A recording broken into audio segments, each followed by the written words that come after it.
animation challenge. We're just doing a review session on some entries that we've selected from the contest itself, and we're lucky enough and fortunate enough to have Rafael Gonzalez from Weta Digital, who's a industry professional animator. And I want to introduce him because he's actually got a really cool story as well. He actually won a career opportunity through the rookies. Like how long ago was that, Rafe? That was years ago, right? Yeah, that was 2015 now, so about 5-6 years ago. So quite a while. So do you want to tell people that actually don't realize what your sort of journey is? Just give a background of your journey so far, and tell us about even that initial internship that you won through the rookies. And yeah, for sure. All right, where do we begin? So I was a student back in 2012 to 2014, and I joined media design school here in New Zealand. I was studying over in Auckland, and I really just dove into learning about animation and how cool it was. And through that process, I ended up going through the stream that turned me into an animator. And thankfully, the year that I participated in the rookies, Weta was giving an internship opportunity specifically for an animator. So I had the odds in my favor. I remember the year because it was towards the beginning of when the rookies first begun as a competition that was provided for students. The pool of competition was a little smaller. So the year that I participated, I was competing only against 12 other people for their internship at Weta. So I had 1 in 12 chances. Like half of the people were animators that were in my classroom because you had to be based in New Zealand to get that internship as well. And thankfully, I managed to get that opportunity, and I snuck into Weta on a 1-month internship, and the rest is history. So I got to stay there for like 3.5 years. Then I worked abroad for a while, and now I'm back at Weta. Yeah, that's amazing, man. Like I remember that interview that we have on YouTube, and I think there was 3 guys that ended up with the internship there at Weta Digital, and it was fun hearing about your story and how sort of successful it was that everyone had managed to stay on. And I'm still in contact with actually Garrick, who was one of the other winners. He's now set up his own animation company there in New Zealand, and you've done amazing things overseas, working at various studios. And now, where are you based right now? You're back at Weta Digital in Wellington? Yeah, so back at Weta, and currently on holidays for the summer period, but it's been a fun few months working there again so far. We kind of came back to New Zealand to get away from COVID for a while over in Montreal. So thankfully things are a little bit over here, and thankfully Weta was in a position that they could get me back on board for a while, and it's been fun. I've been working on a few smaller TV series type stuff actually, like maybe I can't quite say what I was working on, but smaller, say Netflix series style things. Mm-hmm. So it's been a fun ride so far. And what were the big shows that you're working on overseas while you're in Montreal? Oh, I snuck in a few movies. I was working at Method Studios. I did 2 in the bit years just at the one studio. We worked on, say, Men in Black International, doing some cool alien creature animation.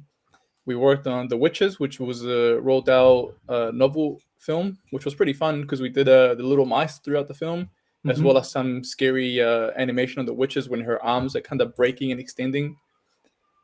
I worked on Bloodshot, which was a pretty fun action movie with Vin Diesel, but it did really poorly because it released like the very first week when everything closed down due to COVID. So it sort of just bombed and nobody went to watch it, but it was a cool action film, and I got to do some fun stuff on it.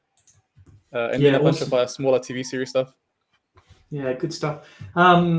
Excellent. Well, I know you've selected out a few of the entries for the challenge, so we're going to go through. We've uploaded it to Sync Sketch, where Rafe, you're going to go through and add your feedback, and really this feedback is relevant for every person that's entered into the contest. So don't think that because we've selected out a handful that we're really favoring these entries. It's not about that. It's about high level feedback, which hopefully will help like I said, everybody out. So I'm going to bring your screen onto the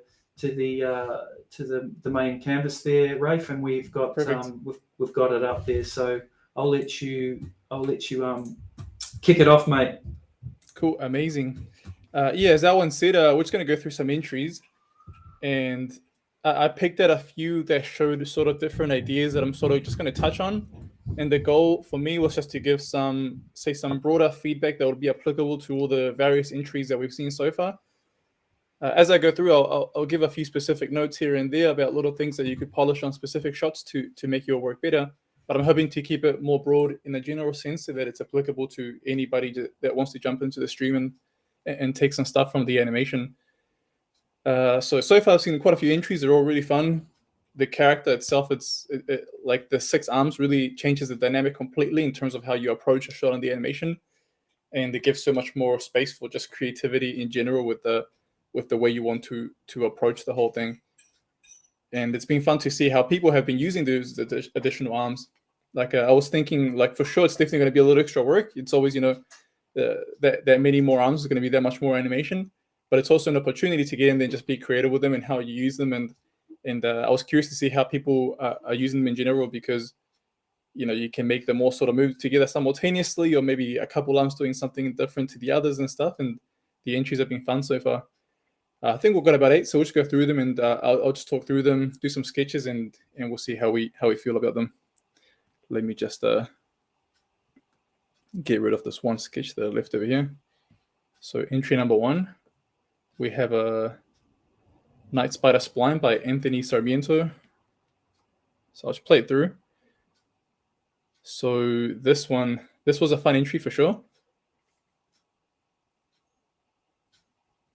Yeah, it's fun. It's an action shot. It's got some comedic timing to it. This one I picked up because I wanted just to talk about managing the weight of the character. I think it's a good one for us to sort of delve a little bit into that, because some people are playing him quite large, quite physical, and because of that fat sort of round body he has, he's quite a physical character. So getting his weight to feel correct, I think it's an important aspect that we need to focus on. So this one, for the most part, feels really well. He's skating through. He's a little unbalanced here and there, but it's a tricky shot in general to make his character feel heavy, but also feel unbalanced throughout the shot. There are some key moments that we can look at where we can improve it just a little bit. So the main one is the fall towards the end. So when he's falling here,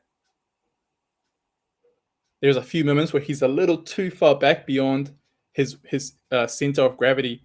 So realistically, assuming his center of gravity was there, there's so much weight on this side that he would just fall backwards. But we really want to maintain this moment where he's sort of hanging in the air and being quite comedic as his feet are sliding. So just minor adjustments to the posing, I think, would help us maintain a little more balance in the weight. So the goal is to make it unbalanced, but also maintain a little bit of balance so that it doesn't feel physically impossible, essentially. An easy way to do that, I think, would be to bring the set of arms, which create volume on this side of the posing, and just ship them over to the other side of his body. So maybe he's got an arm over here reaching out. He's got another arm that's trying to grab onto something. Obviously nothing there, so he's going to fall. And another arm just hanging out towards the bottom there. I think all these arms just create volume on one side, and including his giant torso, it seems a little unbelievable that he'll be able to hang in midair like this. And we could do the same with these arms. Essentially, he's trying to counterbalance as much as possible by throwing his arms across to the other side. He's also, usually when you fall down, you're also trying to reach over and see if you can grab something before you face plant or fall on your back. So I think bringing those arms over, I think, would be quite nice. It would be a minor adjustment. And you could do that with the whole body as well, with the head really leaning forward, like, oh shit, I have to make it towards that side before I fall. And maybe getting the feet just a little more underneath them. So the general idea, really cool though. I would really keep playing it. Keep the timing. Timing's cool, really comical, but just a little more balance so that we believe it, that we believe him losing balance when he eventually falls. So you're playing it perfectly. I would have him a little more upright in this section when he's about to fall. And then throughout this comedic moment, he's kind of falling backwards a little bit in this direction. And then eventually he succumbs to gravity and his own weight and he falls over. But yeah, I love the fact that it's so extreme. He almost jumps in the air and falls backwards.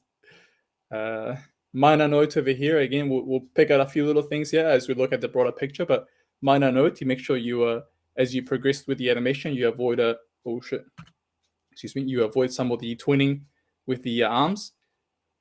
You see the arms are all sort of moving simultaneously at the same time, same spacing, same timing throughout. And that, in general, is something you want to avoid. when animating. The goal is to usually try to break up the timing and make it feel more realistic and organic. This would be a moment when it would be nice to do that, especially because he's falling. You want the fall to feel really quite messy. So I think as he's reaching forward, he'd fall backwards and all the arms will sort of just flail. He'd grab onto whatever he can. He can't grab onto nothing and he'd fall flat on his back. So I think you want to keep some of these hand poses, but realistically, he'd be, grab one over there, maybe one in the middle, sort of intersecting this one. You want to go for some messy posing because it's a messy sort of moment. He's not in control or in balance with his own body weight. And then the goal would just be to break up some of that timing. You get some of these hands overlapping each other. Maybe one sort of outstretched towards the ground. He's attempting to catch his weight before planting. It's what I would suggest for this moment. The goal being just to kind of make it a little messier and break up the timing. I think having the timing like this is perfectly fine as you go through your blocking.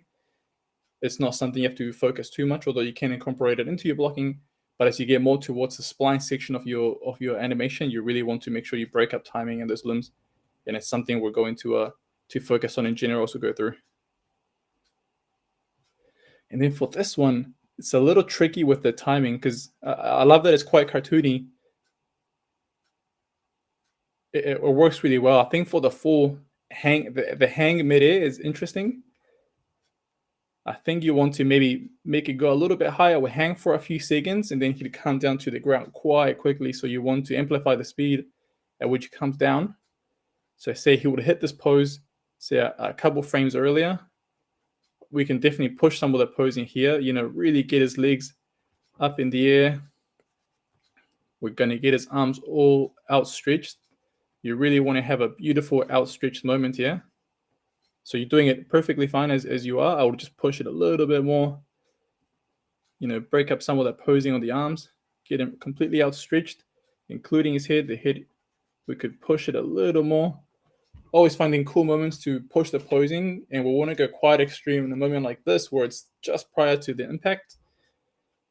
And then I think for this shot in particular, because it's such a heavy character and we want to feel the weight of it, we're going to push how extreme the impact against the ground is. So for example, he'd be on this pose here, and we'll probably want to go for the inverse of this pose where the momentum would carry all his limbs and flip him inside out essentially. So this is cool. But I'll probably drive his center of gravity a little bit higher just from the recoil.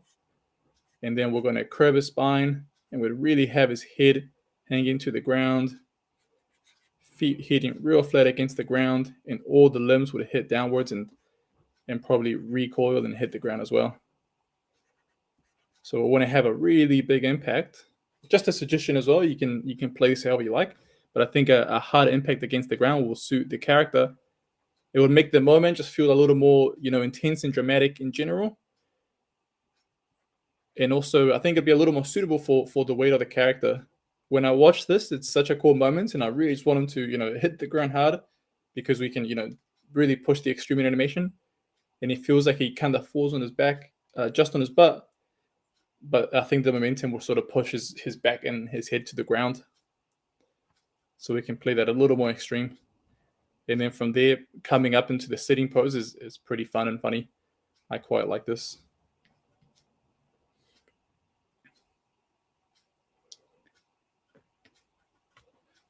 This is definitely a fun shot,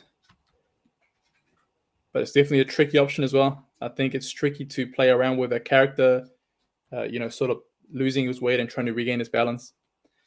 A few more minor suggestions. I would watch out for little areas like this where his body seems to sort of freeze in space, and you can see the rest of his limbs and his feet going forward, but his body not really traveling forward. I think it's kind of okay because he seems to be sort of counterbalancing, which is what you're aiming for.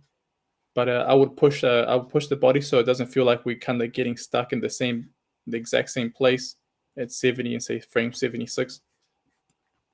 Maybe best we can do is sort of rotating forward a bit, because if his feet are sort of going forward, he'd be trying to lean his mass forward to sort of counterbalance against himself. The arm sort of flailing sideways is really cool. It's sort of what you do to balance. But I'll sort of break up some of the posing. So maybe one of these arms is actually foreshortened and coming towards us.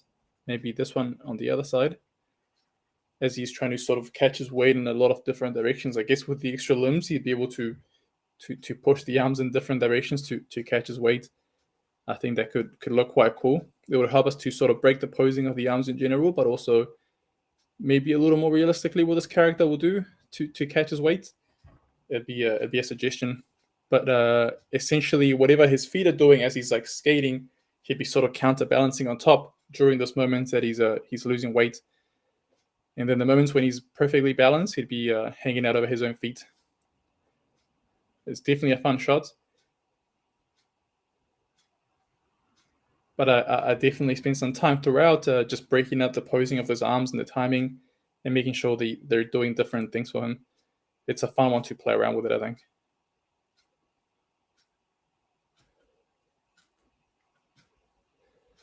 Alrighty, let's go check out another one. Like I said, the goal is just to go through a few of them. I'm hoping it's all sort of general and anybody watching can sort of take ideas from the notes I'm giving. And then I'll sneak in a few little, polished notes for some of these entries that can be specific to them. So this is another fun one. I like a good parkour action. I saw the entry for this one had some really good riff as well. So the reference is really important. It can really, really help you play the shot correctly. And I would make sure to analyze specifically the the weight shifting and the movement of the character as he's going forward. He's sort of I would look at your parkour reference and I would really study specifically the feet falling and where the character's weight is over the feet throughout that run. This is an important shot as well for feeling the character's physicality and the fact that he's going to attempt to do like an intense action. There are a few moments where he feels a little light on his feet. I think the feet are taking a while to sort of contact the ground. You can see this one here, for example. We can see it in midair at 15. And as he comes forward, I want to feel the sort of contact, he's really like the feet would be hitting the ground quickly and hard to make sure that they're capturing his weight as he's going forward. And they're sort of hanging in midair for a while. So perhaps your reference was doing this, but I would suggest, speeding that up a little bit. I feel like at this frame over here, he would just contact down hard and that foot will remain planted as his weight comes forward over his feet. And that's important. It's important for us to feel that. Sorry, just navigating. There we go. It'd be important for us to feel that, so that physically it all feels correct. The same note applies over here. You can see this feet coming through, but it's just hanging in the air for quite a few frames. When realistically, it would just plant really hard, and he'd be transferring his weight through his feet and using that to push off. I understand this is a potentially somewhat middle or early blocking, so it's perfectly fine if you were going to incorporate all that stuff throughout. I'm just going to flag it now so that you keep it in your mind. And as we move forward with the shots, you can really get the most of it. I think as a character that's quite large, quite heavy, running forward at that speed, feeling him physically connected to the ground and his weight sort of shifting through is quite important. So I'd focus on those footfalls. I would study the ref and make sure you're paying attention to the moments when he's really pushing off. I think these are important. You really want to feel that connection against the ground. And then probably when he releases the feet, you probably want to see some more release in the feet coming upwards because of the fact they're relieving themselves of carrying the weight. And he'll whip them forward really fast to catch his weight on the next foot plant. That run is really important.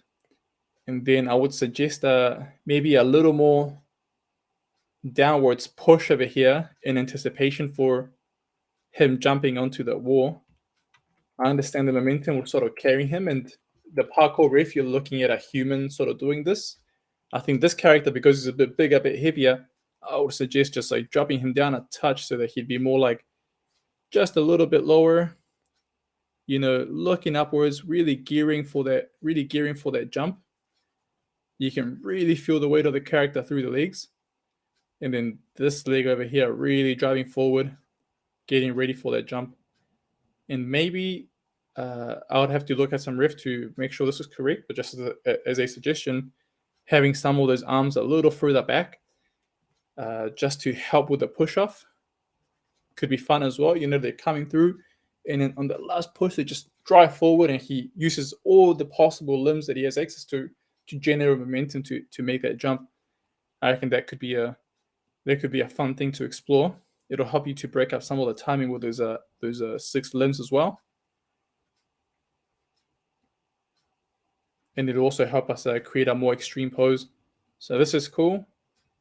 Again, moments like this where we're really pushing for something quite extreme, I think it's fun to really aim for the most you can, because you can always tone back some of the posing afterwards, but the goal is really to go extreme. So I don't know if we have any squash and stretch on this dude, but if you did, you would definitely add a bit of that.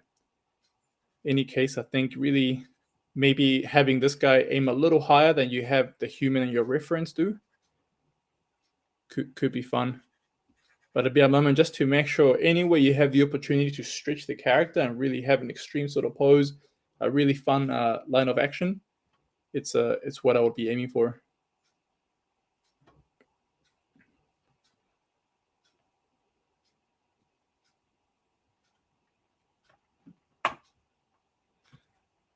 And then this entry here, we just play it through again. He feels quite light throughout the climb, as well as during the fall. It might be because we have his limbs quite outstretched a few times.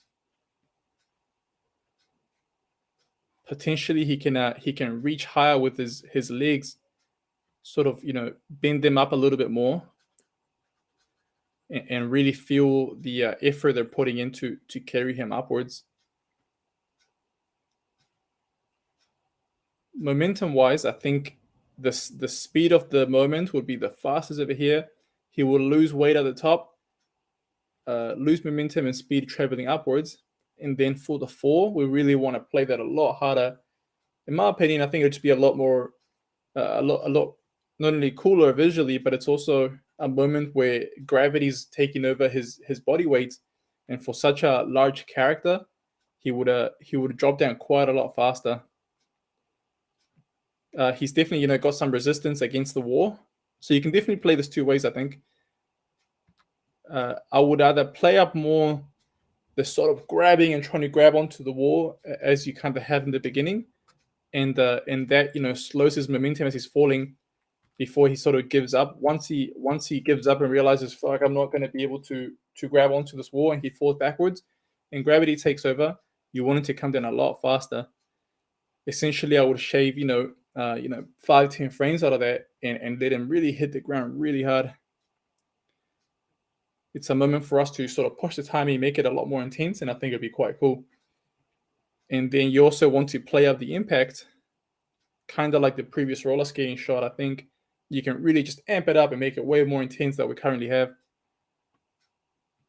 That impact against the ground, he sort of bounces like a little bouncy ball. But falling from this sort of height, 6 or 7 meters relative to the character, his back would sort of flail backwards, his head will hit the ground, all his limbs will sort of splay out and hit the ground and sort of bounce. There'd be a lot going on, and as much as I can, I'll try to incorporate that because it will just amplify the intensity of the shot. So I think over here, this moment where he's bouncing and he's sort of rolling back, it seems a little too soft relative to the action taking place. I would expect, the character, if we just get in a little bit closer. So he would have came down. I think his butt or the center of his mass would sort of bounce upwards, but while the rest of it is still traveling downwards, he would have hit his head really hard like that, ouch, and then all the arms would come through. Say we have an arm like this, another arm there, and then a few more still outstretched that are going to come through. It'll be a perfect moment, in my opinion, to to offset all those limbs and get, like a cool offset impact against the ground with, one limb hitting, then the others coming through. And offset by only a couple of frames, you'd obviously don't want to make it sort of like he's splaying out. It's a really fast, quick moment, but a perfect place for us to play around with breaking up the timing of those limbs. I would hit the ground against the elbow, and then the rest of it would kind of go through, and that would recoil. And you have a cool moment to really showcase how big of a character he is and how difficult also to get up, and also how intense the fall is. I think in this moment, maybe the legs are still coming through. It'd be a fun place for us to play around with the timing. So if we just zoom back out. And the rest of it's cool as well. This is a really fun way to get up. I always appreciate some creativity in shots. We essentially have the opportunity to do whatever we want with the characters and decide whatever we please for their actions. So this rollback is really fun. I would definitely just watch some reference videos and make sure you get all the mechanics of him rolling backwards correctly. It all looks correct, and he's practically a ball already. So I imagine it'll be pretty easy for this character to roll around and get on his feet. But just make sure he's sort of pushing correctly off his hands. He's using his arms correctly to sort of push his way through that. And if you can find any creative ways to incorporate the additional limbs, something you obviously won't see in reference of a human doing this, whatever you can find, I'm thinking maybe he's using, one more, maybe the very last limb to sort of push off the ground that is over there, and you see the other arm on the other side, and then they would come through like last. Again, a fun moment to play around with the arms and just try a variety of things, while the front arm is already sort of tucking in, and the legs are already tucked in over here. I guess they've already gone through, but you get the idea.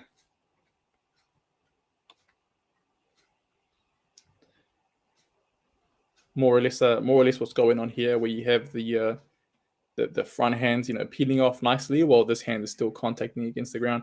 I think that's really cool. Essentially, if I was getting in there and animating the Spider Knight, it'd be the thing I'd be looking for the most. Any cool areas where you could do something unique with the additional limbs, and play the character a little more unique. Despite the fact that for the most part we're going to be using reference of humans performing actions for the things we're studying. Otherwise, great shot. I think main things I'd focus on would be sort of that run, feeling quite heavy in that climb. So maybe you want to have him, his body a little bit closer to the wall, and really using all his limbs and everything in his power to try and climb up to reach his destination. And then once he fails, you want to amplify that fall and have a really strong impact. And then this cool roll. It's all fun stuff. Alrighty, let's move on to another entry over here. This is the Night Spiders audition. So we'll have a look at that. Yeah, this entry was really fun. Really nicely animated entry. And I saw the reference for this one, and it was like spot on. It's a fun part of our career. Like if you do this as a career, it's a fun part of this art form, essentially, that we get to be the actors for the shots that we create. And this was a perfect one because I saw the reference and it was practically, exactly what you see here. So kudos to the animator. The reference was really, really funny, but also really valuable. You should always use reference where possible, both for character work, creature work, anything. It's one of those things I've learned at Weta. Reference is just the king. And because a place like Weta aims for hyper realism, the few times where you think, oh, I'm just going to animate this little creature here, and I don't really have to use reference for this short walk that he's performing or this action, are being caught out every single time, because a supervisor, they know exactly what they're looking for, and they can tell straight away if I haven't used reference for one of my shots. It's really valuable, really important. So kudos to this person for shooting some ref. I would encourage everybody, if you have the opportunity, it's always fun. It doubles both as visual guide, but I think also personally, I think that performing the action yourself gives you a much better understanding of how you're using your limbs. If you were to perform, say, this parkour action, sort of running towards and jumping, you can really understand how your body is moving, sort of where your hips are placement is relative to your feet in certain positions and stuff. And I think it's really a valuable thing that you can use. Alrighty, in terms of feedback, it's a good entry. There's a lot of fun stuff going on.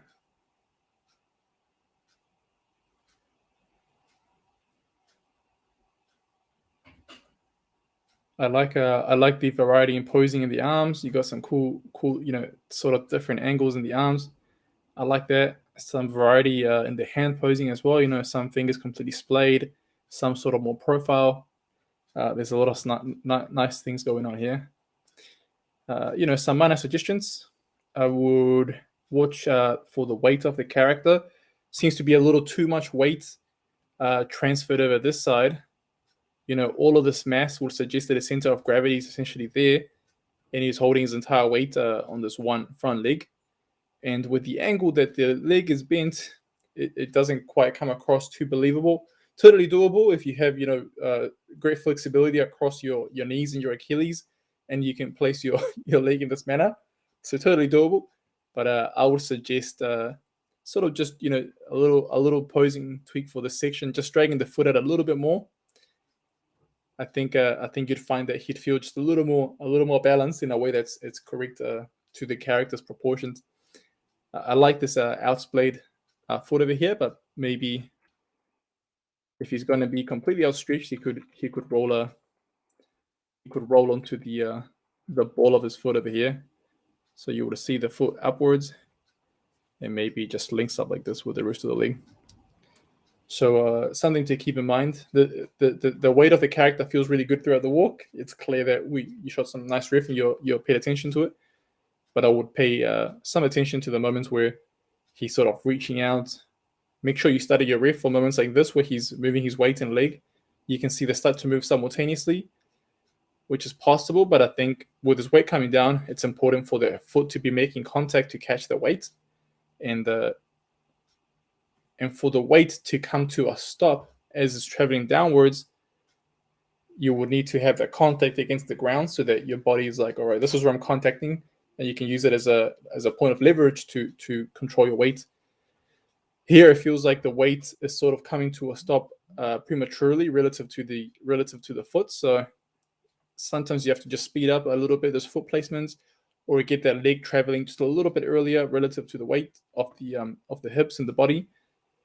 And as that comes through, we need that foot to make contact first. So even just a few frames earlier, you get the contact of the weight working correctly, and it's going to be more suitable for the moment. It's going to be a little more realistic. Just a little thing to keep in mind.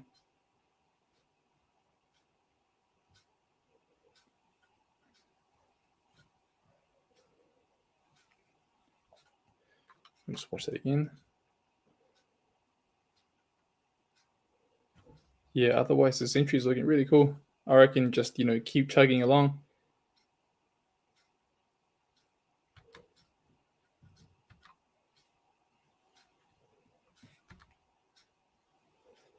So sometimes I see little things, but it's like little polished details, and maybe it's good to share some of the stuff, but a lot of the time it's good just to let an animator sort of run through a shot themselves. And as you're going to continue to work on this and polish it, you're going to, pick up little things here and there that you can continue to work on.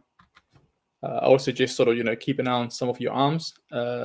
These two at the bottom, for example, fantastic, just sort of hanging out at the bottom, sort of, dragging weightless to the rest of the action. Perhaps we can get a little more movement in sort of the upper arm of these two, like it's just the elbow and it's sort of connected to the body with the sort of arm resting over here. I think getting that paw Victor over here and this one here, and sort of just giving it a little more life can always be fun, like you'd be walking around and whatever action it performs, this arm wouldn't be completely static relative to the body. It would either, delay a little bit or sort of tuck in or do performing a variety of actions. I would suggest giving it a little more life will make it feel a little more realistic, especially through this early period over here. Again, at this point, we're getting to the finer details, but the bulk of the shot is working correctly. So getting those little details working is fine. I would also take a look at the mechanics of this this wave over here. I love the action. It's all working well. It just feels a little. It feels like a wooden sort of board that's pivoting just from the shoulder. I believe with a wave like this, you might find that it's just a tiny more overlap as he's coming through. You would have this, and you can drag it out. I think you don't want to make it a floppy hand sort of hanging out, but just a little more overlap from the elbow, from the arm, maybe even just from the wrist, because it is a very controlled, like, everybody look at me, here's my wave. Almost like he's waving to the queen or something prior to performing an action. So it is quite a controlled moment, but just allowing that moment, that upper arm to sort of drag a little bit, and then we're going to let it kind of go through and overlap a bit. We'll just make it feel a little more organic.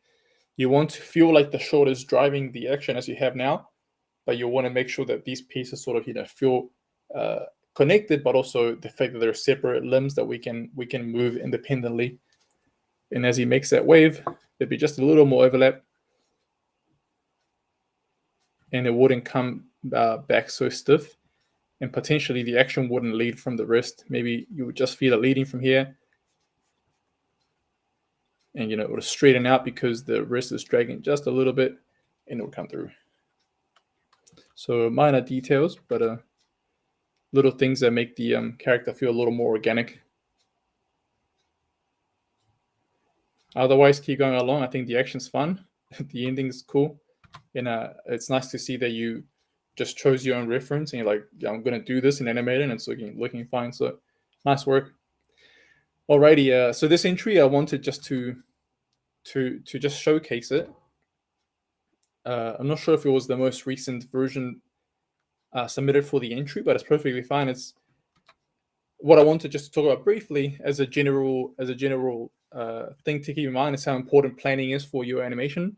And this one is a little more developed than some people might pre-plan. Not everybody sort of has the artistic skill, despite the fact that it's sketches. It's still telling the story relatively well.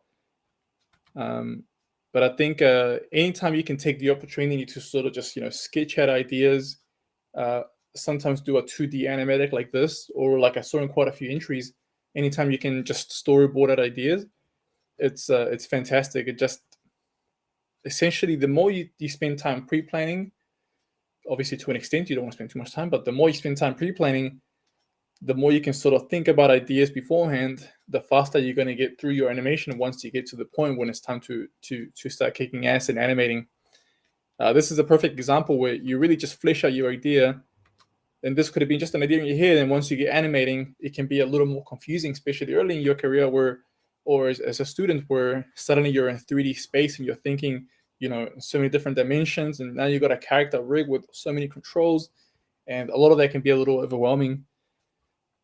So as far as like quickly posing out an idea and saying, okay, cool, does it work? Does my staging work? Does the character moving through the screen feel like it looks in my head where I think it looks like it'll be a cool shot? All of that, I think, is fantastic. So this tells the story really well. It gives you a good sense of the timing you're expecting to achieve. It details sort of the action, so you can plan it out and then go look for reference that's suitable for the actions the character is going to perform. All of that, I think, is really cool. So kudos to this person for doing some good planning. I'm looking forward to seeing the rest of the entry. And all I wanted was just to flag to everybody. Everybody, plans to some extent, but some good planning like this definitely goes a long way. Personally, I always like to, whenever I get the chance to do some keyframe, I like to sort of just sketch out ideas quickly. At work, I always have like a little notepad with me, and not so much at work because we often work off either storyboards or a cinematic or some previs or something that tells you this is the idea we're going for. So somebody's essentially done the pre-planning for you. For personal shots, the last time I did a personal shot a while ago, but the last time I did a personal shot, I like to sort of just spend a bit of time quickly sketching ideas. It's more like the moment when you start to bring to life the ideas in your head of what the shot can look like. For me, it's just sketching. For other people who might be doing animatics like this, and essentially, the more you do, the more you can save time when you get to cranking out the animation. I recall hearing some podcast, I think, as well, from some other animator, and they were saying that spending time in this planning phase as well is really good because it really builds the anticipation for when you get into the 3D portion as well, which I think it's a fantastic way to think about it as well.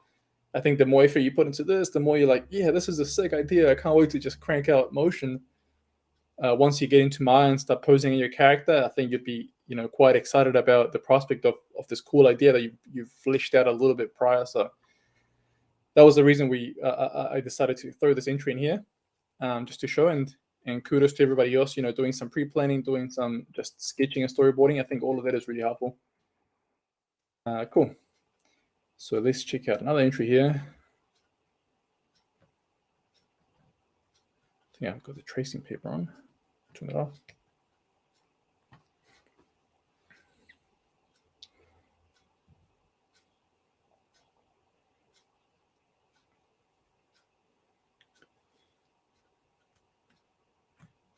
This is a really cool entry. I love it, first of all. Really fun.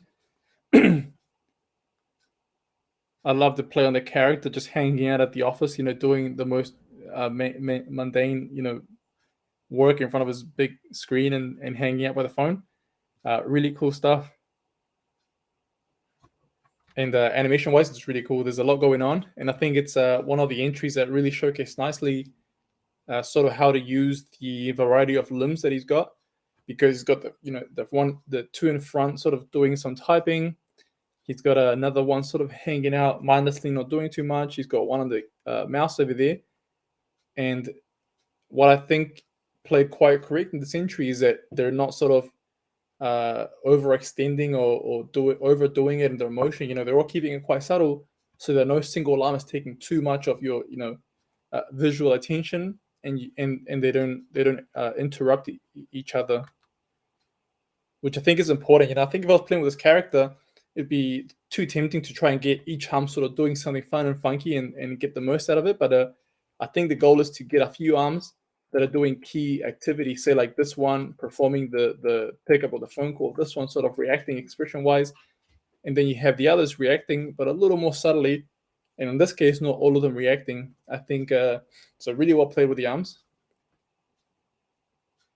You want to make sure that a few of them are acting and reacting to the moment accordingly, but there's no need to have all the arms in this moment, for example, reaching out in dismay. So well done.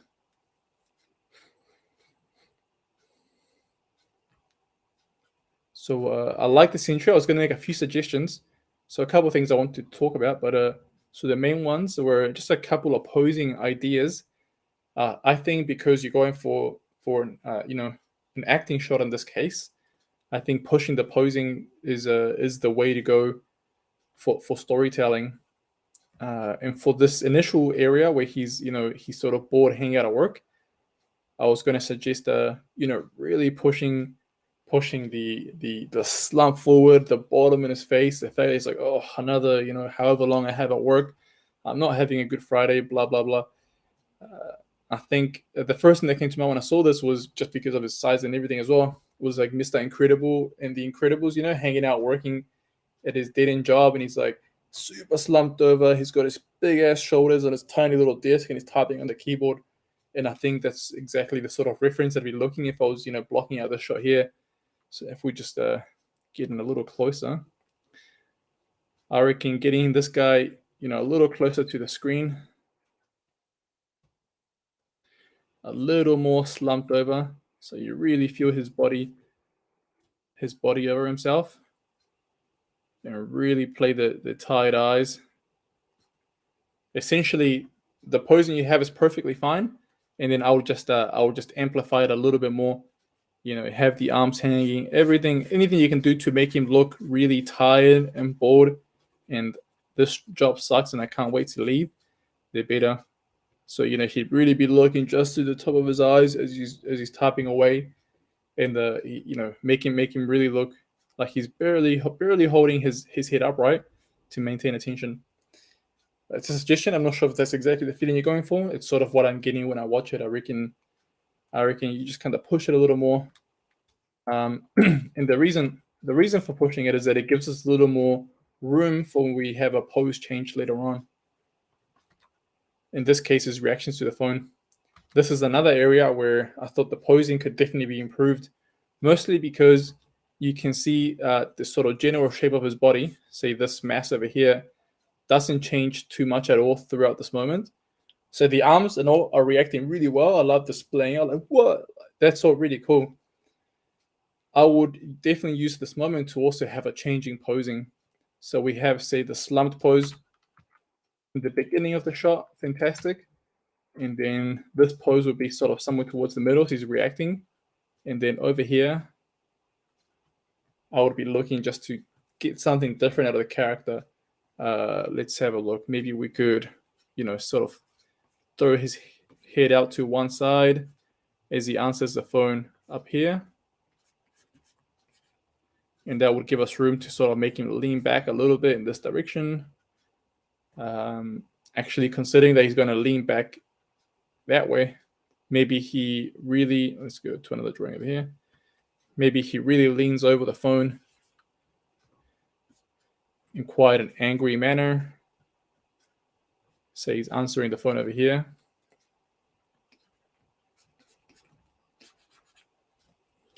And that gives us a little room to get his hand up a little higher.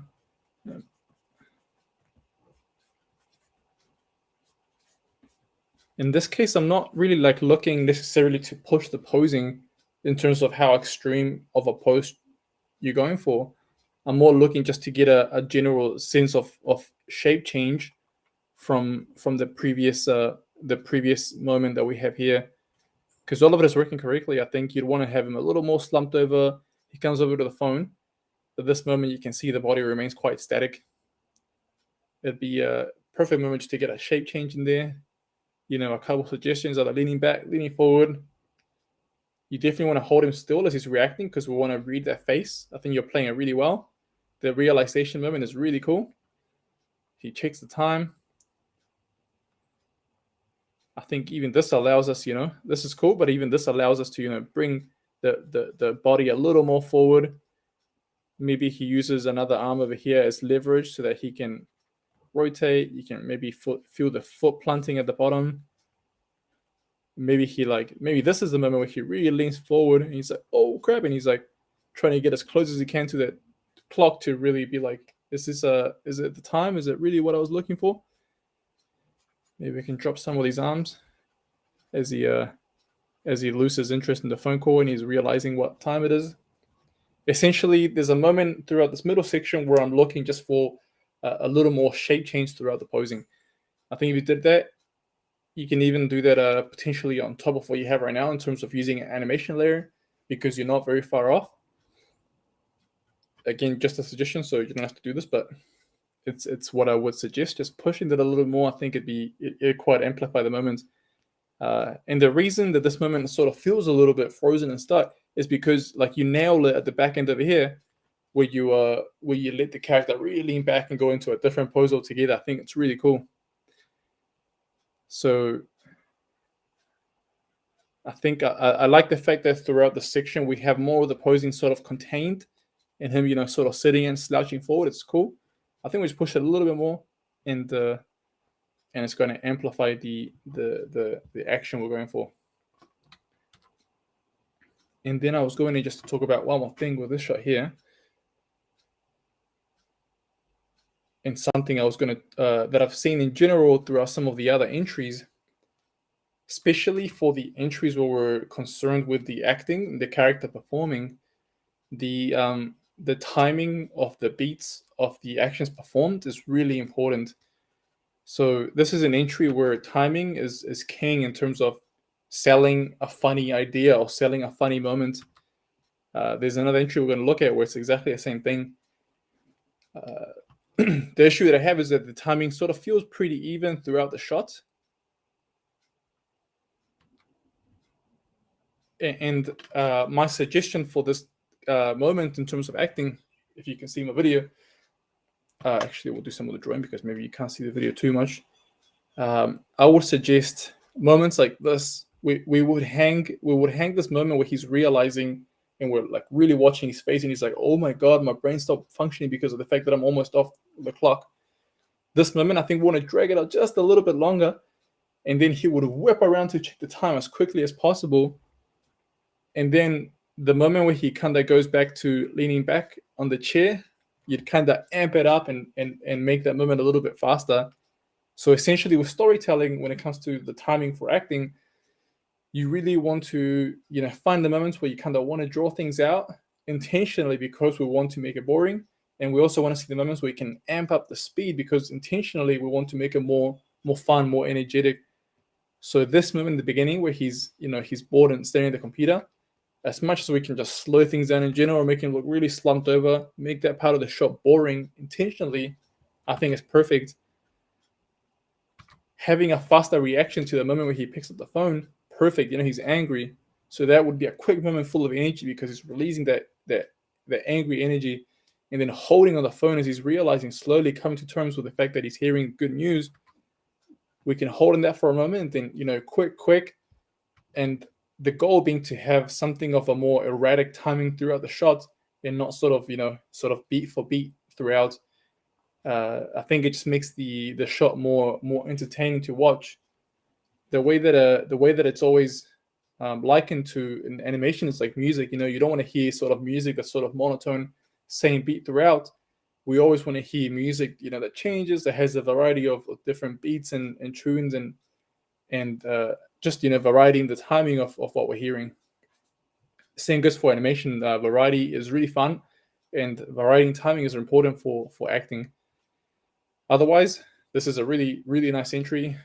Victor, if I'm pronouncing your name correctly, nice work. I hope I'm looking forward to seeing the final version for this. All right, let's have a look at version number 6 over here. Yeah, so this is another one I picked out for more or less exactly the same reasons in terms of timing for the comedic moment and acting for the shot. So clearly the shot at the intention, it's an acting shot, and we're trying to go for this quite comedic moment of like, oh shit, I'm late for work, for example. So same as the notes I gave Victor. Let me see. This is for Christopher.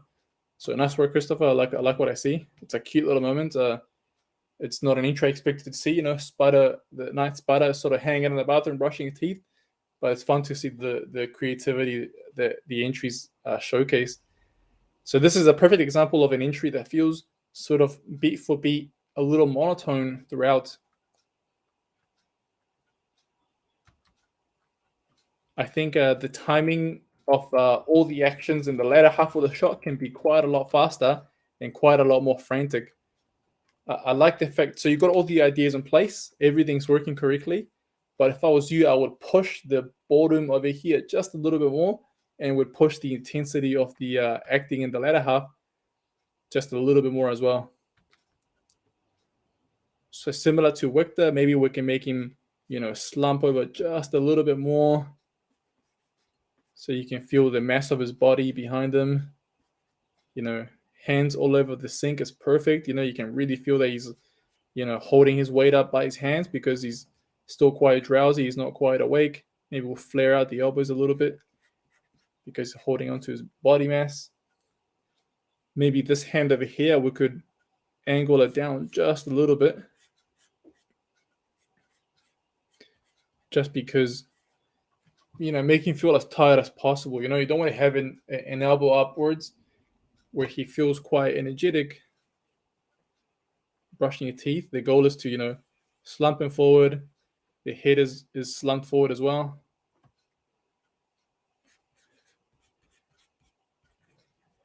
So quite like that. Oh, let's change colors a little bit. Yeah, why not?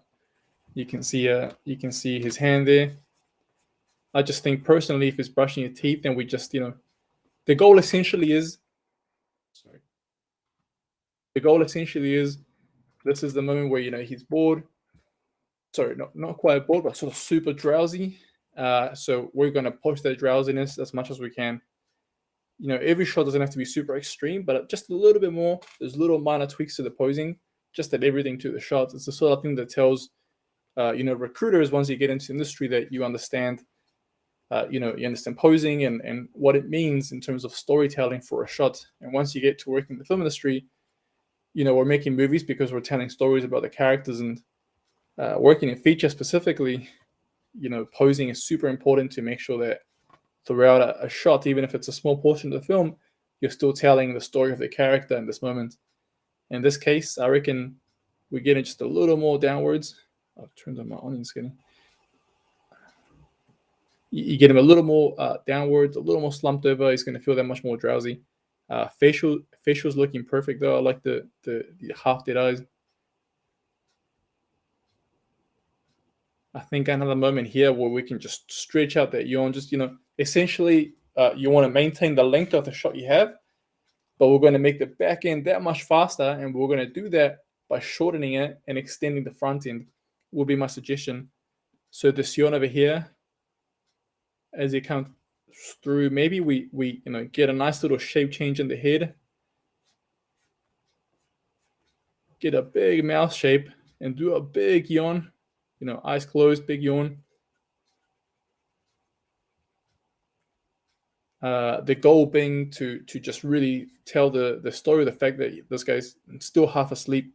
So maybe he does a big yawn, and he goes forward, and he almost stumbles forward or whatever. But just keep playing it really slow and really sell the idea that he's drowsy. Then from there he checks the time. You got a perfect little beat here where you can just pause, and like clockwork, his brain's going ticka ticka ticka ticka. What the hell is at the time? And then from that moment on, you want to do this, and we want to just amplify it as much as possible. I think you're doing everything correctly. You have to be careful a little bit here that we're cutting off some of the head in the framing. So maybe he wants to, lean backwards so that this will be his chin. So you either want to pull the camera back a little bit, just another little minor note as we go through. Either pull the camera back a little bit or alter the posing a tad. But it's kind of odd for us to, framing wise, just to cut off the top of the head and some of those upper arms. Potentially you want to get the camera that we have here and just sort of tilt it a little bit so that we're looking a little more upwards, and we frame the whole character. As a recruiter, if I was like seeing this, it'd be odd that there's so much action taking place up here, like a hand that's flailing and the toothbrush maybe falling out of his hand. There's a lot of interesting stuff going on, but you're not showing it to me, so just a little reframe, to either a reframe or a repost, just to make this moment read for us would be perfect. But essentially every action you perform for the back end over here, I'd be cutting 4 or 5 frames out of it and just making it all like beat for beat, fast. The pace is just like going crazy. This is a really fun part as well. So this is the perfect time for all the other hands to awaken and start to do stuff exactly as you're doing. Double toothbrushes. So the note I gave earlier about the elbow being a little bit high, we lowered it, and this is the time when you really want to get everything a little bit higher, a little more intensity throughout. More focused in the brows, so the brows are furrowing down, and then every hand is just performing something. The goal here, frantic. I would break up some of the posing. This is perfect where you have some of the arms, going one direction, and some going the other direction, and some working together, and this one just hanging out, not doing much at all. So this is a lazy arm, but it's fine because we don't want to, get too crazy. This is the perfect beat for us to get there, and just, he goes shit, and all the arms start flailing, and it would cause chaos. And timing wise, like the acting is so much different at the beginning, where we were going for a character that was, slumped over, super drowsy, yawning and stuff. And now we go into this where the character's flailing all over the place. And I think if you play it up with the timing being, sort of slow in the beginning, frantic at the end, it amplifies the idea that we're trying to tell as well. So essentially we're using the timing of the acting and sort of the beats of the motion, like so much for storytelling, which is an important way to approach it, I think. Important way to approach it in terms of it being a little different to say, if we're shooting reference of a character running, doing parkour, and we match it beat for beat, you're following the timing of physically what a character performs. which is the timing required for the action. And here we're pushing the timing, we're amplifying it specifically for storytelling purposes. So maybe we'll go into the cartooning timing range where things are moving in like 1 or 2 frames, but it's going to really sell the story points of the second part. I think this is also the right time for us to break up some of the posing. So in the beginning, we're sort of hanging out in this one sort of slumped over pose for quite a while. Arms are not doing too much, and everything's sort of static, which is perfectly fine. It's what we're aiming for. And then the back end, I think you'd want to try maybe throw in some poses. So moments like this where he's leaning one way, then leaning the other way, I think you could try some other stuff. Maybe he leans forward like he's looking at himself in the mirror to give us a change in pose. Maybe we get a hit over here and he's like looking at himself, really cleaning the mirror because he's checking for sure that he's brushing correctly. So you'd have one brush there, and that would allow us to make him stand a little more in this direction. And then we could have a frantic change of direction to the other side because he's putting his arm up so that he can get deodorant in his armpit. So this hand will sort of flail upwards at the elbow, and we give space for the deodorant to come through.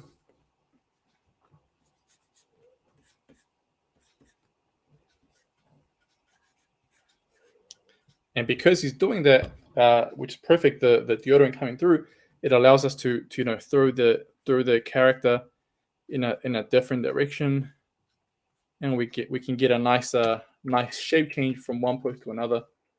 So in the beginning of the shot, we're maintaining the sort of character, sort of deadpan, center, static, brushing his teeth, very quiet, monotone. And then the second part, we're amping up the timing, we're amping up the posing. I think the intensity of pose changes can be amplified as well.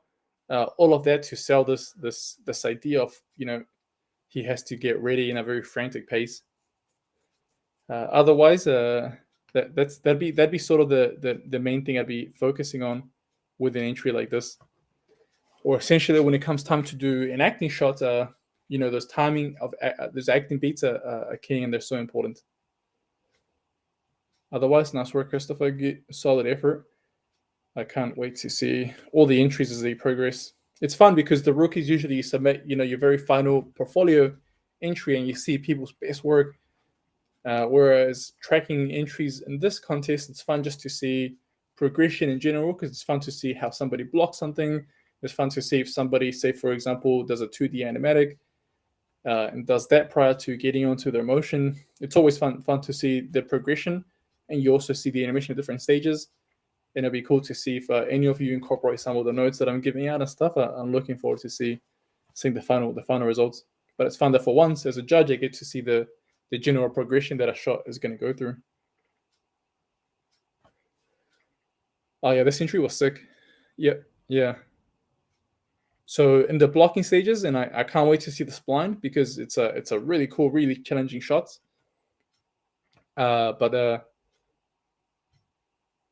Yeah, I really just wanted to this maybe see if I can throw in a few notes in here. But everything's working really nicely. This is easily one of the ones that I'm really looking forward to seeing in spline, because right now the blocking, because of the fact that it's in stepped, it really kind of adds a little bit more to the motion in terms of it feeling a little 2D, little Spider-Verse-esque, where they're sort of doing kind of static pose to some extent, and it's like a 3D, 2D sort of look. It sort of gives me that vibe because obviously we have more than just a few poses. It's not like really tight blocking. Every few frames we're changing through. So it's like a blocking plus where you're getting close to splining.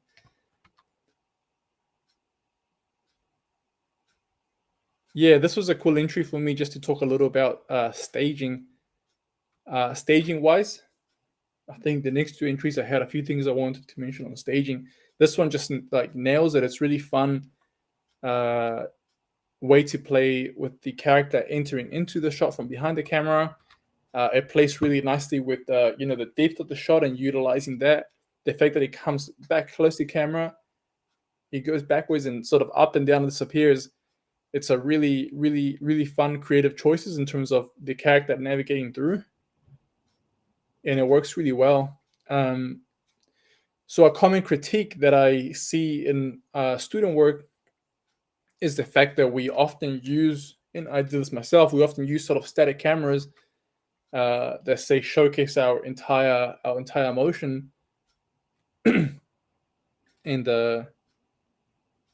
when we have the opportunity to do whatever we want in 3D, we can really place a camera in any other direction. We can really think about the framing in so many different ways. But for students, and it's perfectly fine, because usually with animation, the goal is to showcase our animation. Let me go back to an example. Say this one here. It's a shot, for example, where I think it could really benefit from, essentially down the line, benefit from a more interesting camera angle, some more interesting camera work in general. As a student, we're often showcasing our animation, so this is perfectly fine. I don't want to say, alter your camera and change your motion. Definitely wouldn't do that. What I'm saying is, as you progress throughout your studies, as you pursue more personal work, say a shot like this, for example, could look quite differently. I'll return back to the other one in a second, but I think a shot like this could look quite differently if we just kind of draw a frame over here. If the character, say, was over here, standing around, looking in this direction, and then, spun out towards camera, holding out the umbrella in a way that, showcased a little more, depth, a little more interesting use of the, of just the camera angle in general. So I'm trying to talk and draw at the same time, and clearly it is not within my skill set. I mean, it's something I'll need to work on myself. There you go. I gave myself my own critique. Learn to multitask, essentially. But yeah, the idea being that there are essentially an infinite number of possibilities in terms of how you could approach the shot, right? Like, if there's the carrying camera, you could have the camera on top, you could have the camera from behind and he walks away from us. This is just an example. You could have this character hanging out here with his umbrella, umbrella to his body. Maybe he's hiding it, and then he, reveals his umbrella, and out it comes. Point being, yeah, there are so many ways that we can stage shots in terms of showcasing our animation, and it's a fun idea to explore as you pursue personal work. And usually, as a student, because the goal is to focus on animation, we don't spend too much time, on camera, on how to maybe camera movements in general. And the idea that I want to convey is that it's important because it can just, give a little more, character, a little more spice to your shots, essentially. Like this shot over here, it's beautiful. I love the motion and stuff. I just think it'd be cool to see it from, in a way that it's more visually interesting in terms of the camera angle choices. And the reason for that is because you don't often see a shot like this in a film, for example, right, where the camera is sort of static and you can see a lot of empty space on top and a lot of empty space at bottom. It's not the way we see stuff in movies. So as you gain more confidence in your animation, as you gain more confidence in some camera work, I think it's an interesting way to approach your personal shots. Thinking about what would be, yes, I've got a cool action in place and I've shot some cool reference. Now, what would be a cool sort of camera angle? What would be a cool way to show it? It just amplifies work. So I went on a slight tangent, but it's a critique I see for student work. Whenever I see a student who puts some effort into choosing an interesting camera angle, maybe added a little shake, I think it just showcases you have a slightly broader understanding outside of animation. So your animation is cool, which is the most important part. The animation is good. And you also showcase the fact that you know how to, manage cameras, how to do some of this things that are correlated to the work that we do. So it's just a little tidbit. But I think this entry here, despite having a static camera, is doing a lot of really nice work in terms of using the space and depth of it, and it really sells so nicely. And I can't wait to see the final entry. I know it's blocking stages, so we'll see what we can critique.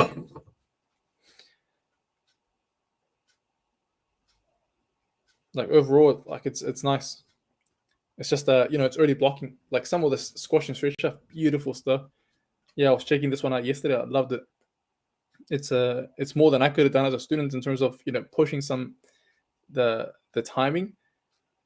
And I think it's good to do challenging shots like this as a student because so the first goal is obviously to always work on your fundamentals. That's the most important part. And despite doing cool shit like this, you always want to make sure every so often you're practicing basic walk cycles or basic jumps, because to do a cool shot like this, you need to know how to break the rules. So you have to know the rules first so that you can break them. You have to know, you have to know how a character behaves and does sort of these parkour or gymnastic-esque movements so that you know how to break up timing. So it seems like you got a decent understanding of the fundamentals, which is nice. So you're doing a really good job in terms of breaking up limbs throughout.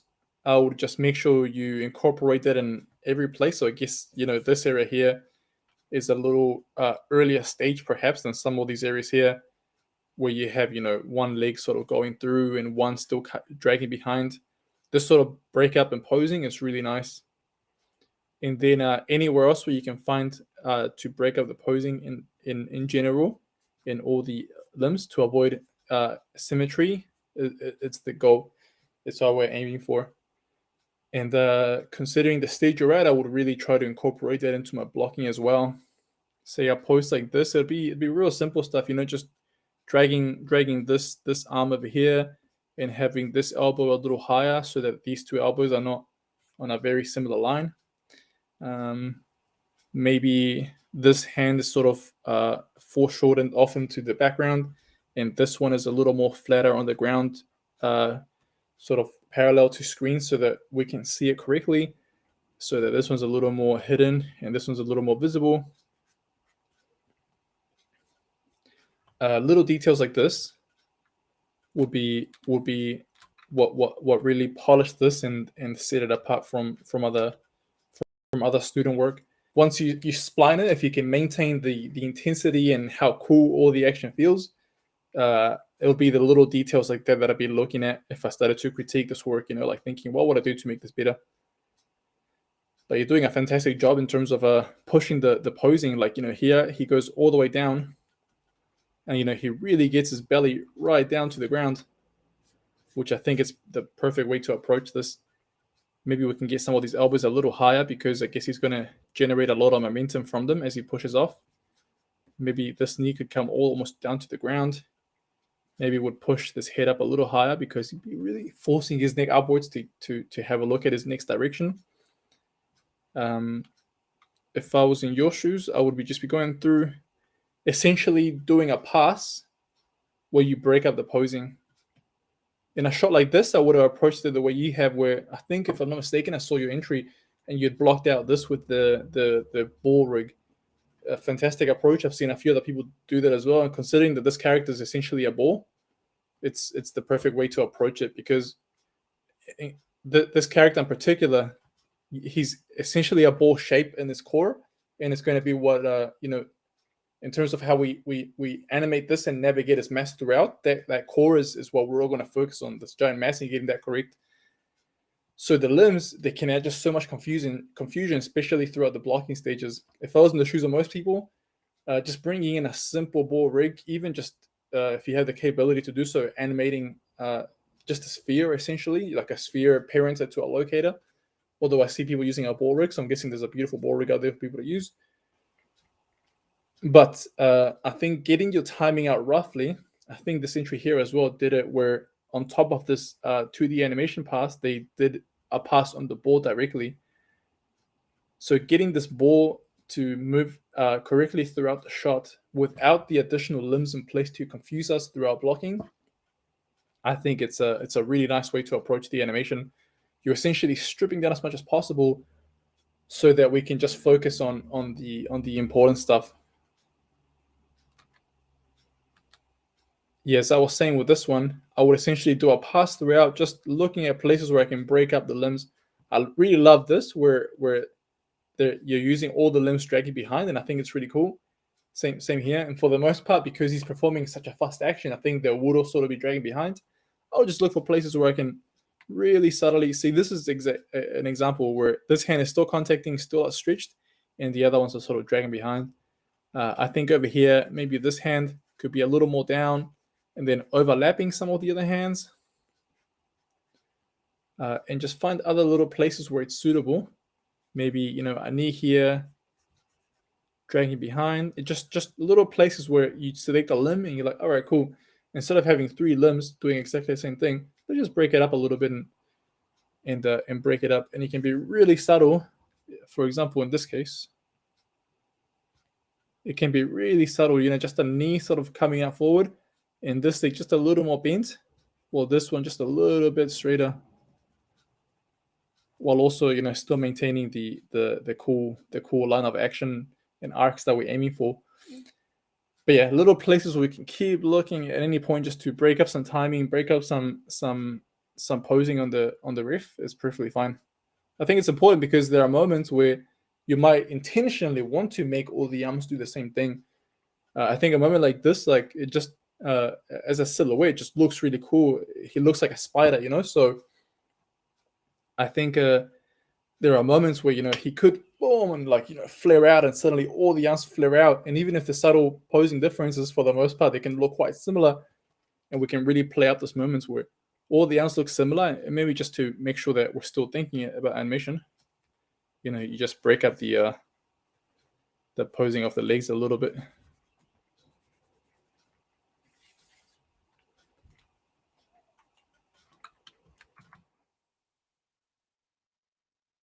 Yeah, otherwise, super cool. See, this right here. That's a cool, really nice posing. I love these 3 arms hanging out together, grabbing presumably onto some web. These 3 arms are all doing something differently. It's nicely weighted where, there's a bit of mess hanging out here, and counterbalanced by this leg over there. All of it working. No. All of it working quite nicely. Ayub, I'm not sure if I made your name's correct, but Ayub, nice work. Really, this is one for sure. Actually, I saw your message on the Discord channel asking for some feedback. I'll jump on there and I'll say hello, and I'll ping you some more feedback if you want to. But cool entry. If I get it sick, and if I was doing this as a student, I'd be like, shit, this is nice. So good effort. I'm looking forward to seeing a little more of that. Alrighty, last entry that we got in here by Davy. So let's have a look at this one.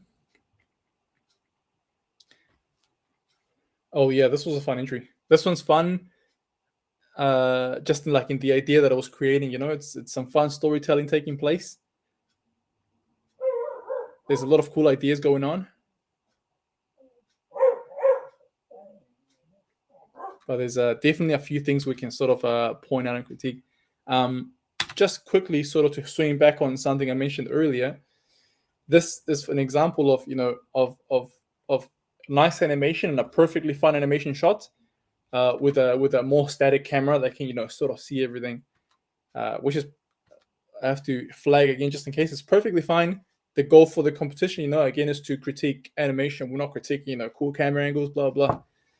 This is just feedback for you when you get around to pursuing your own personal work and you want to tell things in a more sort of cinematic feel. I'm just going to jump in here and sort of sketch a few things out. But say a shot like this where we have like a spy sort of coming down from the roof. Maybe we could you would have a camera sort of looking up at the roof, if you can imagine this, and maybe we have the spider coming down,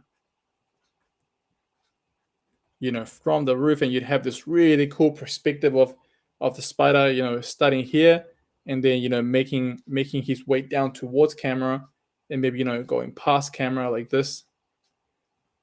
And you could just, essentially anything, but you could plan out some really cool sort of dynamic camera angles and sort of plan out, and sort of plan out what the shot looks like if it was going to be in a film. I think that's the idea I'm aiming for. Maybe it's something you want to perform as an exercise once you've completed this entry, because we're just critiquing animation. So you would animate this, it looks cool, sick, submit it, and we'll see how it goes. And then maybe in your own time, you'd want to think about, cool, what are some cool camera angles? What would I do to make this feel cinematic if we were going to see this shot inside of a movie, essentially? And you might play around with some cooler angles. There's just so much cool stuff going on that I'll be curious to. Essentially, my imagination runs wild, and I just think, fuck, what would this look like if we were, inside a movie?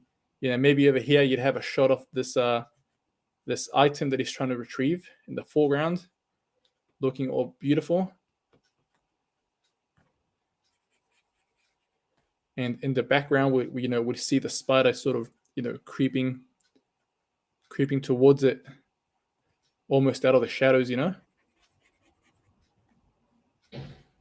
coming towards this item in the foreground.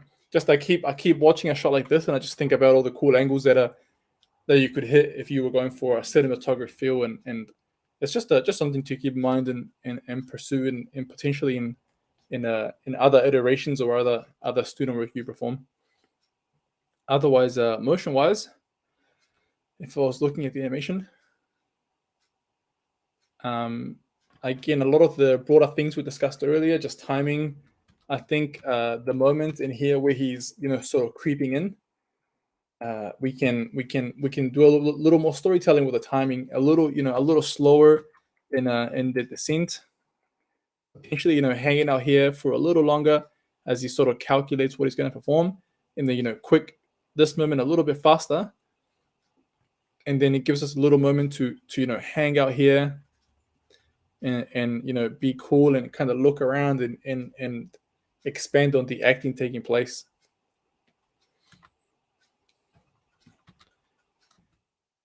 Just a minor critique, but he comes down very quickly in this moment, and he comes to a dead stop, practically a dead stop, where you can see there's a very subtle bounce in his posing, in his weight. Sorry, but I think we can amplify this character feeding a little bit heavier. I think maybe you keep the body doing what it's doing because it's quite cool and it does make him feel very, very sort of spy-like and in control of the situation. But I think it's a cool moment for us to play the arms overlapping the body, because you see the arms come to a dead stop as well, where you have the arms in the same pose at 9, and the frame later at 10, which realistically will be a very hard thing to do. So you would just just feel those arms overlap just a little bit. So he would come down, make a hard stop on his body, and you would just feel those arms overlap a little bit. You'd feel the back arm come through a little bit, and it would give us a cool little moment to not only make him feel a little more organic, but just if you feel all those arms overlapping together, or it would be in this posing specifically, this camera angle, it'd be almost like a cool reveal that, oh shit, he's a spider, he's got more than one limb, because he comes down, and we feel right now when I watch this, I kind of feel this mass over here. I feel this mass, right? But because we don't really have any sort of negative space, for example, if I was to go back here, because we don't see any of this this negative space where there is no character, it sort of feels like he's got essentially one mass and he doesn't have multiple arms, which I think is cool. So it'd be a cool moment for us to reveal the fact that he's got multiple arms.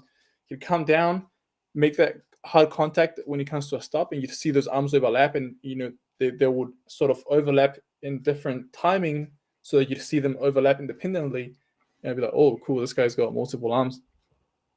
It'd be a minor way that I would tweak that moment.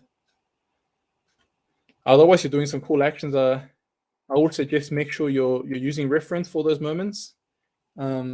Yes, he's a fantasy creature, but because we're animating him performing an action that a human could perform, it's good for us to look at some reference and think about what limbs would he actually use to, say, performing an action like this. So right now he's going onto his head, and right now he's quite low. you can see he's already taken weight off his back legs essentially. So he's got all his weight on just these front two limbs.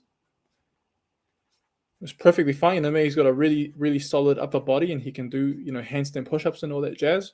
But I would suggest starting some reference and see. I think I see that perhaps he's kicking off this feet over here, which would be his right foot. But because his body mass covers it completely, we don't see the final push off.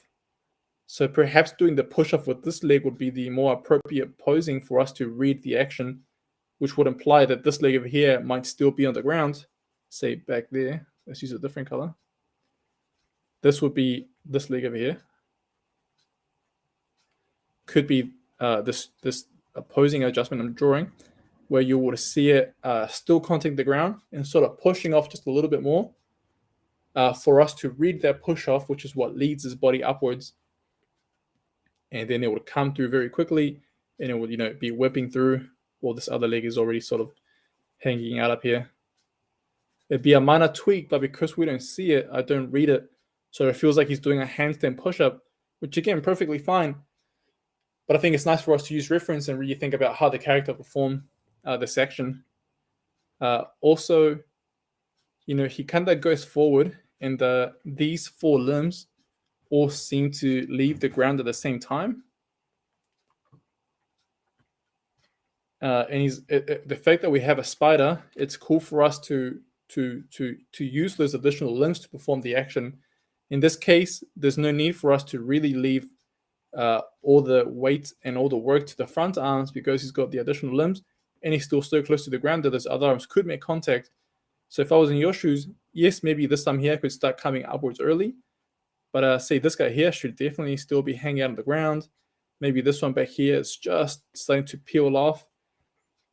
It's a cool moment for us to think about what will those additional limbs do in terms of helping support the character's weight and momentum, and we'd incorporate that into the shot. And also, it's important for us to break up the timing. You don't want all these four arms to sort of, start going upwards simultaneously. You want to just always look for places to break up the timing. So if you have a few of them sort of hanging on the floor, a few coming through a bit later, you would avoid sort of having them all up in the air like this and doing the same thing at the same time. And instead, maybe this one just peeled off, while this one is nice and high. And same thing over here. This arm could have peeled off, or this one's up a little bit higher. Always just breaking up the general sort of posing, and also breaking up the timing of the limbs. It's an interesting spot to focus attention on with this character, because of the fact that he's got 6 limbs that, for the most part, are going to be doing very similar things when performing in action. But it's important to make sure that it doesn't feel like they're twinning, or that they're performing exactly the same action at all times. So you can see the character come through. Let's watch the shot again. So that's general critiques that you can apply throughout. I think you're doing it better towards the end, where you can see the arms doing different things. Say this guy holding onto this ornament that he's stealing. A few arms sort of hanging down. Oh, sorry, excuse me, guys. I think at this point you're doing things a little better in terms of showcasing slightly different posing for the arms. I'm happy to see arms sort of intercrossing like this. I think it's really cool. It really helps to break out the posing. There's no need for us to always have, arms like doing, the same shape at all times. I think intercrossing arms like this is cool. So nice job there. Yeah, it's a really challenging action shot for sure. So this one's a good mix of action as well as storytelling. And actually, I'm not sure there's any sound. No, but I think we can amplify his reaction as well at the end, when he realizes that either like an alarm's gone off, or oh shit, it looks like successful. I think it's success, and then he realizes things are going bad. I think it's cool, but I think we want to do a few things, both change of the timing, but also change of the posing, because you can see he sort of remains stuck in the same pose for quite a little while here. Even the turn, he kind of turns, but he's still, if you were to excuse me, let me just zoom in a little bit. If you were to look at the silhouette exclusively in this moment, you can see that he, even when he turns to the side, he just remains in this exact silhouette throughout this moment. I think because of the drama taking place, the fact that he's realizing that he might get caught by the insect police at this point, I think you'd want to make sure that he has a much broader reaction to this moment. Perhaps we startle him so that he reacts to an alarm going off, and he might take a step this way and sort of be a little more squatted down while he's looking in this direction, and he's trying to pull his prize in the other direction, and maybe using some other arms to sort of protect it. Maybe this is the way that I would play it, but I think a little post change towards this latter part, even though you only got a little bit of time. Maybe once you tweak some timing throughout the first part of the shot, you might find you have a little bit more time towards the end to play this moment. But I think you just want to see a little more post changes. See, this is cool. Like, he does change posing from one to another, from one moment to another. But I think he still remains very much in this straight up and down pose throughout. He has a cool reaction and all his arms change, but this sort of mass is still hanging in the same place. I would suggest just to look through this back end, Davy, and just look at places where you can make him either take a little step this way or another step that way, or just change up the posing a little bit. Sometimes it can just be a little, the difference can be as simple as just a lean. If he's leaning, say in this reaction moment, so he reacts, so he's there and he reacts. If we had the reaction moment, sort of with the legs coming this way, and he was just off center, leaning this way because he's successful and triumphant. He's like, yeah, maybe get some different posing in there, in the arms. A little shape like this change with the body transferring towards screen right. I think that's enough for us to get a sense of change in this moment, and sort of give us a little more life so that we don't just stay stuck in this central position. Oh, sorry. Otherwise, cool idea. I love the mix of action and storytelling. I can actually hear the sound. Nice. Yeah, I love the mix of action and storytelling. So I think it's fun stuff to pursue in your shot.